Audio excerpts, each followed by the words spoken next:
Hello friends, welcome to Learning with Z. This is the second video in the series of financial ratio analysis. The topic is Solvency Ratio. Solvency Ratio measures the long-term financial stability of the firm and its ability to meet all its liabilities. That means it denotes the company's ability to pay long-term debt and interest on that debt. Solvency Ratio measures the dependence of a firm on borrowed funds. It reflects how the company is planning to fund its operations using a mix of debt and equity.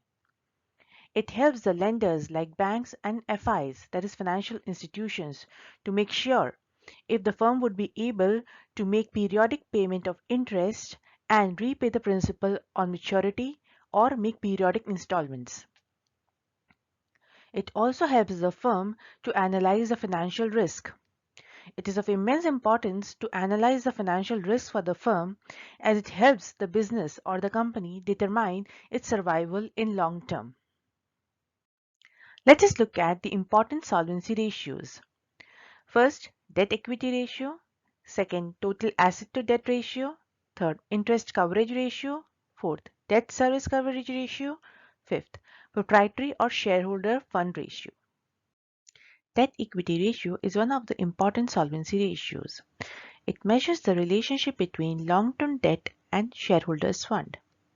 By formula, debt equity ratio is equal to long-term debt or external liabilities divided by shareholders' fund or net worth.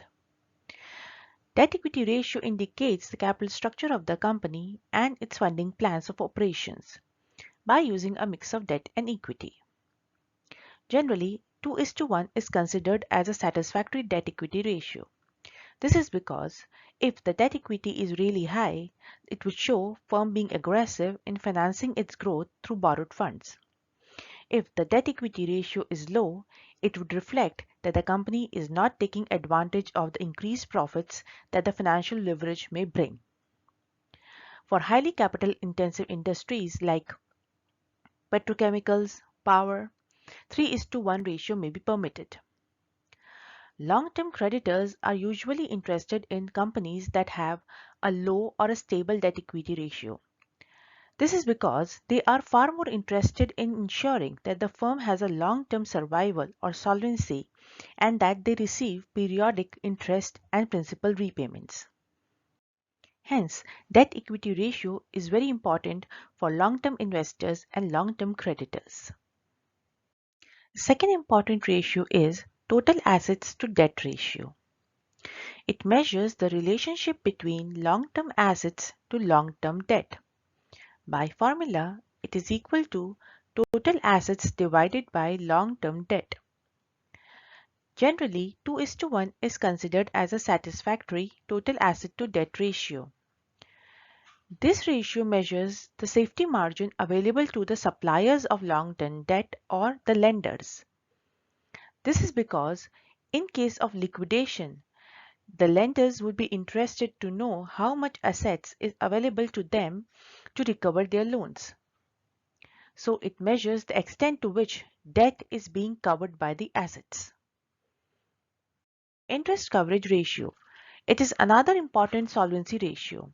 It measures the relationship between earnings before interest and taxes and interest on long-term debt.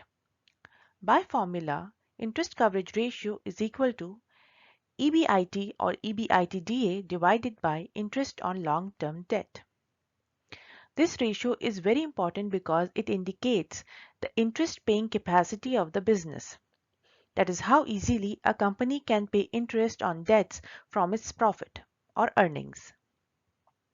It indicates the number of times the amount of interest on long-term debt is covered by the profits out of which they will be repaid. It indicates a healthy situation or a safety for the lenders. A high interest coverage ratio is therefore preferable. Debt service coverage ratio is yet another important solvency ratio. It measures the relationship between company's cash flows to meet its long-term annual interest payments plus principal payments. By formula, debt service coverage ratio is equal to profit after tax plus interest plus depreciation divided by interest on long-term debt plus principal payment.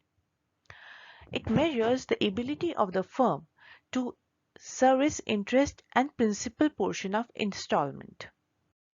That is, it measures how much a company can cover its annual debt obligations using cash flow from core activities. Long-term creditors or lenders evaluate the current cash flows of the company to assess its loan repaying capacity. It indicates the limit beyond which the ability of the firm to service its debt would be adversely affected. The last important ratio under solvency ratios is proprietary or shareholders fund ratio. It measures the relationship between shareholders or proprietors fund to total assets of the firm. Companies normally finance their purchase of assets either through equity or through debt. A high ratio indicates a larger portion of assets being financed through equity. This indicates larger safety margins available to the creditors. However, a high ratio may not always be good, especially in case when borrowing funds is cheaper in the market due to lower interest rates. In that case, the firm would be losing on making profits by not taking advantage of the financial leverage. Friends, I hope you have found this video useful. It must have cleared your doubts and have helped you understand how creditors and long-term investors infer these solvency ratios to make their lending and investing decisions. If you like this video, please press the like button. Also, please share this video and subscribe to my channels for more such useful videos. Thanks for watching.